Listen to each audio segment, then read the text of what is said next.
Tyler's coming to graduation with us. My name's Nathan Cole. I'm 47, been a financial advisor in Charlotte for 23 years. Built a solid practice helping families plan for their futures. Never thought I'd need to plan for my own wife stabbing me in the back. Lindsay said it like she was announcing dinner plans. Standing in our kitchen, coffee mug in hand, not even looking at me. Just threw it out there like it was the most natural thing in the world. Tyler, I repeated, your personal trainer. He's become a good friend to our family. Our family. The words hit wrong. Real wrong. I'd been watching things shift for months. Little changes that added up to something bigger. Lindsay started working out 5 times a week instead of 3. New clothes appeared in her closet. Expensive stuff I didn't remember her buying. She'd disappear for hours on weekends, claiming she was running errands that used to take 30 minutes. Isabella's graduation is a family event, I said. Tyler is family now. She finally looked at me when she said it. Something cold in her eyes I'd never seen before. Like she was daring me to make a scene. I didn't take the bait, just nodded and walked out to my truck. Sitting in the driveway, I pulled out my phone and scrolled through our bank statements. Nothing unusual there. Credit cards looked normal too, but that didn't mean much. Lindsay was smart. If she was planning something, she'd be careful about it. The graduation was 3 weeks away. Isabella had worked her ass off to get her degree in business administration. 4 years at University of North Carolina, maintaining a 3.8 grade point average while working part-time. She deserved better than whatever drama was brewing between her parents. I started the truck and drove to my office. Had a meeting with the Henderson family about their retirement planning. Simple stuff, but sitting across from them, watching how they looked at each other after 35 years of marriage, something twisted in my gut. They trusted each other completely, finished each other's sentences, made decisions together. When had Lindsay and I stopped doing that? Back home that evening, I found her on the phone in the bedroom. Door closed. She was laughing at something, voice softer than it had been with me in months. When she came downstairs an hour later, I was reading on the couch. Who was that? I asked. Just Isabella, talking about graduation plans. Isabella was at work. I'd dropped her lunch off at the restaurant that afternoon. 22 years we'd been married. Met when I was 25, fresh out of college, working at a small investment firm downtown. Lindsay was 23, teaching elementary school, full of life and plans for the future. We built everything together. Saved for the down payment on our house by eating ramen and skipping vacations. When Isabella was born, Lindsay took 3 years off work to stay home. I picked up extra clients, worked weekends, did whatever it took to make sure we stayed afloat. Those were good years. Hard, but good. We were a team. The cracks started small, maybe 5 years ago. Lindsay went back to work part-time when Isabella started high school. She was restless, said she needed something for herself. I supported that, encouraged it. She joined the gym where Tyler worked. Started going religiously, came home energized, talking about her workout routines, her new friends there. At first I was happy she'd found something she enjoyed, but the conversations at dinner changed. Used to be about our days, Isabella's school activities, weekend plans. Gradually it became Lindsay talking about gym drama, Tyler's advice about nutrition, Tyler's opinion on this or that. Tyler said this. Tyler thinks that. Tyler recommended we try some new restaurant. I should have paid attention earlier. The phone calls started around the same time. Long conversations she'd take in another room. When I asked about them, she'd say it was her sister or her friend Janet from work. But I knew how Lindsay talked to her sister. This was different. Money wasn't disappearing, but new things kept showing up. A designer purse she claimed was on sale, expensive workout clothes, a spa day gift certificate she said Janet had given her. Isabella noticed it too, asked me one night if everything was okay between her mom and me. Things seemed different, she said. I told her parents go through phases, people change. It was normal. But sitting in my home office that night, Looking at 22 years of financial records, I realized how exposed we were. Everything was joint. House, cars, investment accounts, business assets. We'd built our life assuming we'd always be on the same side. The post-nuptial agreement we'd signed 8 years ago was buried in my filing cabinet. Lindsay's idea, actually. She'd worried about liability issues with my business, wanted to protect our family assets if anything went wrong. The document was thorough, very thorough, including a clause about infidelity. I pulled it out and read it again. Every word. Then I made some phone calls. The confirmation came on a Tuesday morning. I was reviewing client portfolios when my phone buzzed. Text message from a number I didn't recognize. Photo attached. Lindsay and Tyler at a hotel restaurant downtown. Not sitting across from each other like friends. Sitting next to each other, his hand on her thigh, her head on his shoulder. The message read, "Thought you should know. Hotel security has more if you need it." I stared at the photo for 10 minutes. Then I called the number. "This is Kevin Walsh. I work security at the Marriott downtown. Your wife's been a regular here for about 4 months. Always the same room, always with the same guy. Why are you telling me this? My brother went through the same thing. Wish someone had told him sooner." I thanked him and hung up. The weird thing was, I wasn't angry. Not yet. I felt something else. Relief, maybe. Like I'd been holding my breath for months and could finally exhale. At least now I knew. I drove home early and sat in my truck in the driveway. Our house looked the same as always. 2-story colonial blue shutters. The garden Lindsay had planted when Isabella was little. From the outside, we looked like any other successful middle-class family. But everything was different now.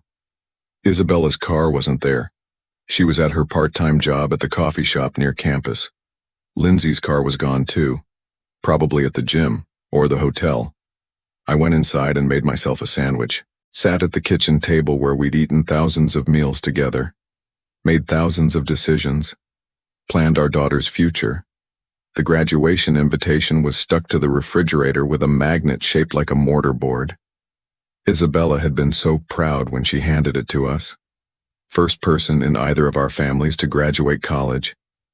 "I want both my parents there," she'd said. "Front row. This is our moment. Our moment." I finished my sandwich and walked to my home office. Pulled out the post-nuptial agreement again and read every line. Then I opened my laptop and started making lists. Asset protection strategies, trust formations, documentary evidence requirements. I'd spent 2 decades helping families plan for their financial security. Time to put that expertise to work for myself. My phone rang around 6 p.m. "Lindsay. I'll be late tonight. Having dinner with Janet.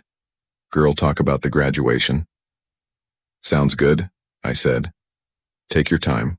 After I hung up, I called my attorney, then my accountant, then a private investigator whose business card had been sitting in my desk drawer for 3 years. The graduation was 17 days away. I had work to do. I decided to test the waters 2 weeks before graduation. Casual conversation over morning coffee. "Been thinking about the graduation seating," I said. "Maybe Tyler should sit with his own family instead of ours. Keep things simple." Lindsay's coffee mug stopped halfway to her lips. "What's that supposed to mean?" "Just that it's a family day. Parents, grandparents, close relatives. Tyler doesn't really fit that category." Her face shifted. Guard went up instantly. "Tyler has been incredibly supportive of our family. He deserves to be there." "Supportive how?"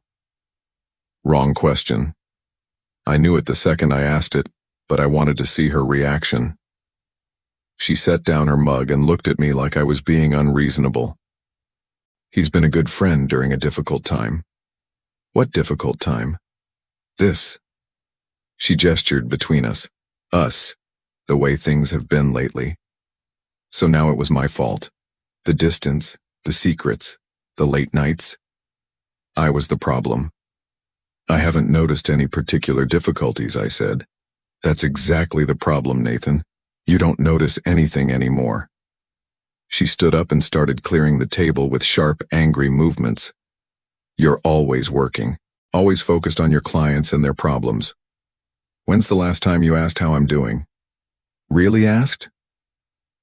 I wanted to point out that I'd asked just last week when she came home from one of her long errands looking upset. She'd brushed me off, said it was nothing, but I kept quiet. Let her talk. Tyler listens. He cares about what I'm going through. He makes me feel like I matter. There it was. The justification. The way she was rewriting our history to make herself the victim and him the hero. So he's coming to graduation, I said. Yes. And if that bothers you, maybe you should think about why. She grabbed her purse and headed for the door. I'm going to the gym. Don't wait up tonight. Tyler and I are grabbing dinner after my session. The door slammed behind her. I sat at the kitchen table for another hour, drinking coffee and thinking. Then I called Kevin Walsh at the hotel. I need copies of everything you have, I said. Hotel records, security footage, credit card receipts, all of it. That's a lot of documentation. Might take a few days to compile. Money's not an issue. I need it thorough and I need it legal, admissible in court if necessary. I understand. Give me a week. That afternoon, I met with my attorney, James Morrison. We'd known each other for 15 years. He'd handled the incorporation of my business, our wills, the post-nuptial agreement. This is a solid document, he said, reviewing the agreement. If you can prove infidelity, she forfeits any claim to business assets, investment accounts, even spousal support. What about the house? Joint property acquired before the agreement.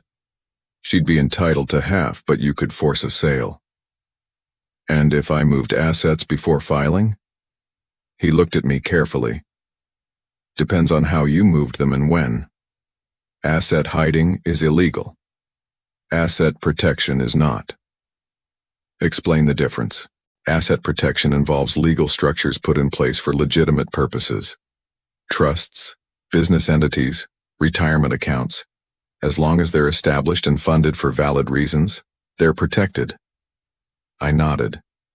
What constitutes a valid reason? Estate planning, tax efficiency, creditor protection, providing for your daughter's future. We talked for 2 hours. When I left his office, I had a clear understanding of what I could and couldn't do. More importantly, I had a timeline. Everything had to be in place before I confronted Lindsay. Once she knew I knew, she'd lawyer up and start fighting for everything she could get.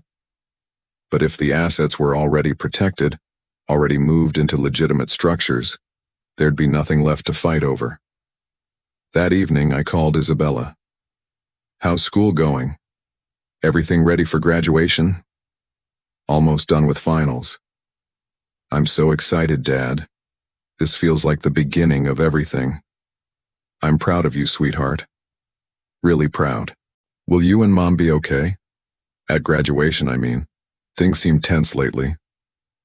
I closed my eyes. Smart kid. Too smart. Everything will be fine, I said. This is your day. Nothing's going to spoil that. Kevin Walsh delivered the documentation on a Thursday. Hotel records going back 6 months. Security footage from lobby cameras. Credit card receipts from the restaurant and room service. It was worse than I'd thought. They'd been meeting twice a week, sometimes 3 times. Always the same room. Always charged to a credit card I didn't recognize. When I called the number on the card, it went to Tyler's voicemail. He was paying for their affair. That stung more than it should have. The footage showed them arriving separately, leaving separately. Careful, practiced. This wasn't a recent thing that had gotten out of hand. This was deliberate, ongoing deception. But the real punch came when I found the paperwork. Hidden in Lindsay's jewelry box underneath the earrings she never wore was a folder. Inside were printouts from real estate websites, condos in Charleston, apartments in Asheville. All of them for rent, all of them circled in red ink. There was also a handwritten note in Lindsay's writing. Need to establish residency by June. Divorce filing July. June was 3 weeks away. July was right after graduation. She wasn't just having an affair. She was planning her exit strategy. The graduation confrontation wasn't going to be spontaneous. It was going to be calculated. I sat on the edge of our bed holding the papers, understanding for the first time how completely I'd been played. The gym membership, the new clothes, the personality change. Tyler wasn't just her lover. He was her transition plan, and I was supposed to be the surprised victim when she announced she was leaving. My phone rang. Lindsay, I'll be late again tonight. Tyler's helping me plan something special for Isabella's graduation. What kind of special? A surprise, you'll see. I bet I would. After she hung up, I called my accountant. Robert, I need to establish a trust. Educational trust for Isabella. Transfer some assets for tax purposes. What kind of assets? Investment portfolio. Some business interests. Maybe a property transfer. That's a significant move, Nathan. Any particular reason for the timing? Estate planning. Want to get things in order while Isabella's starting her adult life. It wasn't a lie. Not exactly. We met the next morning. Robert had drawn up the paperwork overnight. An irrevocable educational trust with Isabella as the sole beneficiary. I would serve as trustee until she turned 30, but the assets belonged to her. This protects the funds from creditors, divorces, lawsuits, Robert explained. Once you transfer assets into the trust, they're no longer part of your personal estate. What about the house? You could transfer your half to the trust. Leave your wife with her 50%, but she couldn't force a sale without your daughter's consent as the trust beneficiary. I signed the papers that afternoon. Transferred 60% of our investment portfolio into the trust. My half of the house. 2 rental properties we owned. The business accounts. On paper, I'd just given my daughter $3.2 million. In reality, I'd just made sure Lindsay would get nothing. That evening she came home excited. The graduation surprise is coming together perfectly, she said. Tyler's been so helpful with the planning. I'm sure he has. She looked at me strangely. You seem different lately. More relaxed. Just looking forward to Isabella's big day. It's going to be perfect. A new beginning for everyone. She had no idea how right she was. The final week before graduation, I put the last pieces in place. Monday morning, I called Kevin Walsh one more time. I need a witness statement. Someone who can testify about what they observed if this goes to court. Already prepared? He said. Dates, times, room numbers. I've been in security for 12 years. I know what lawyers need. Tuesday, I met with the private investigator, Helen Torres. Professional, thorough, expensive. I need documentation of their public appearances together. I said, restaurants, events, anywhere they might have been seen as a couple. How far back? 6 months. Everything you can find. Photographs, witness statements, credit card records. All of it. She handed me a preliminary report that afternoon. 23 documented occasions where Lindsay and Tyler had been seen together outside the gym. Dinners, coffee shops, a weekend trip to the mountains I'd thought she'd taken with her sister. Her sister lived in Florida. Wednesday, I had lunch with Isabella at the coffee shop where she worked. Nervous about graduation? I asked. Excited. A little sad. This part of my life is ending, you know? I nodded. I knew exactly what she meant. Dad, can I ask you something? Always. Are you and Mom going to be okay? After graduation, I mean, when I'm not around as much. Smart kid. Too smart. Sometimes people grow in different directions, I said. That doesn't mean anyone did anything wrong, it just means things change. She stirred her coffee, thinking, will you be okay? If things change? I'll be fine, sweetheart. You don't need to worry about me. Mom seems different lately. Happier, but in a way that doesn't include you. I reached across the table and squeezed her hand. Whatever happens between your mom and me, it won't change how much we both love you. That's the one thing you never have to worry about. Thursday, I received the final documentation from Helen Torres. Comprehensive file, everything organized and indexed, hotel records, security footage, witness statements, financial records. I put it all in a manila envelope and sealed it. Friday morning, Lindsay was practically glowing. "Tomorrow's the big day," she said. "I can't wait for you to see the surprise." "Should I be worried?" She laughed. Actually laughed. "You might be shocked, but I think ultimately you'll be relieved." Relieved? "We've both been pretending for a while now, Nathan. Tomorrow we stop pretending." She kissed my cheek. First time she'd done that in months. "Tyler's picking me up in an hour. We're going to finalize the surprise." After she left, I walked through our house one more time. 20 years of memories in every room. Isabella's baby photos on the mantel. Family vacations documented in frames along the hallway. Christmas mornings, birthday parties, ordinary Sundays that had felt perfect at the time. It was a good life. Had been a good life. But it was ending tomorrow. I called my attorney one final time. "Everything's in place," James said. "The trust is funded and recorded. The documentation is comprehensive. If she files for divorce, she'll find most of the assets are no longer marital property. And if she contests it, the trust was established for legitimate estate planning purposes. The postnuptial agreement is ironclad. She signed it willingly with her own legal representation." I hung up and sat in my home office, looking at the envelope containing all the evidence of Lindsay's affair. Tomorrow, at Isabella's graduation, everything would change. I was ready. The graduation ceremony was perfect. Isabella walked across that stage like she owned the world, and for that moment, she did. Lindsay and I sat together in the front row, playing the part of proud parents one last time. Tyler sat 3 seats down, close enough to be part of our family group, but far enough away to maintain the illusion of propriety. After the ceremony, we gathered for photos on the campus lawn. Extended family, grandparents, cousins. Everyone wanted pictures with Isabella. That's when Lindsay made her move. "Before we go to dinner," she said, loud enough for everyone to hear, "I have something to say." The family group went quiet. Isabella was still in her cap and gown, holding her diploma, smiling at what she thought was going to be another congratulation speech. "Nathan," Lindsay said, looking directly at me, "I'm done living with you."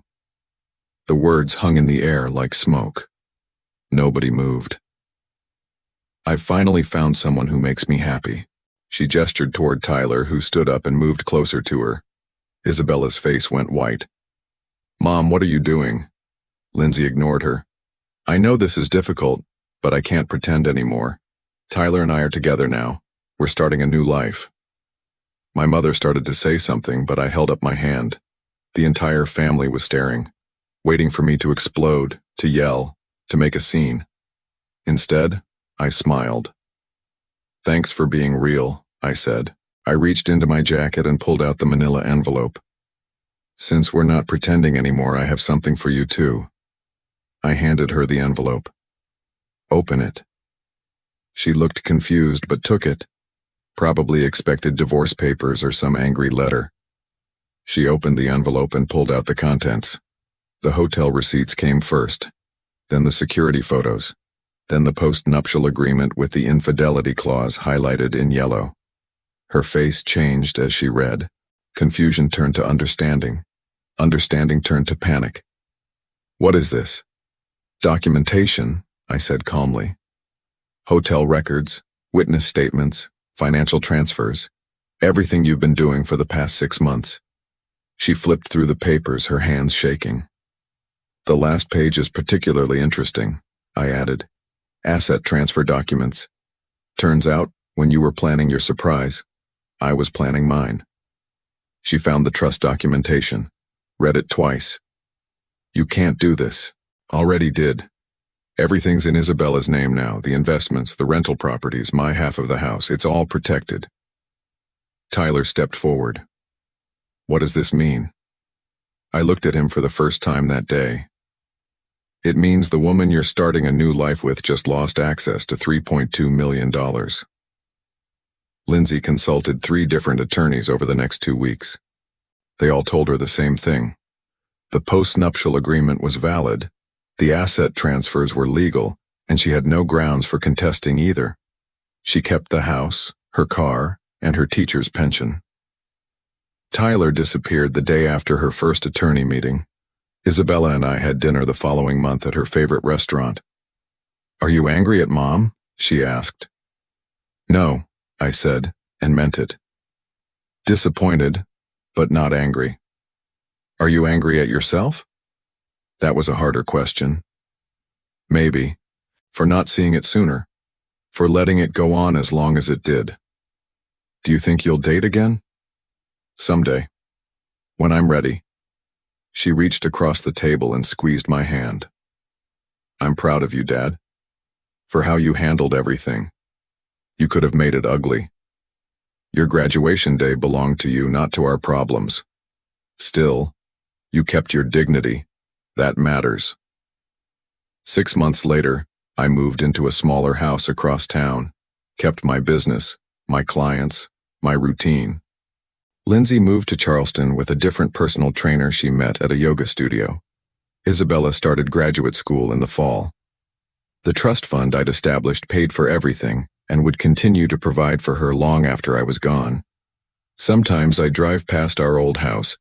The new owners painted it yellow and put in a swimming pool. It looks happy. I don't miss the deception or the careful pretending. I don't miss walking on eggshells or wondering what Lindsay was really doing when she said she was running errands. I miss the family we used to be before the lies took over. But that family was gone long before graduation day. Some endings aren't tragedies. Sometimes they're just the truth finally catching up.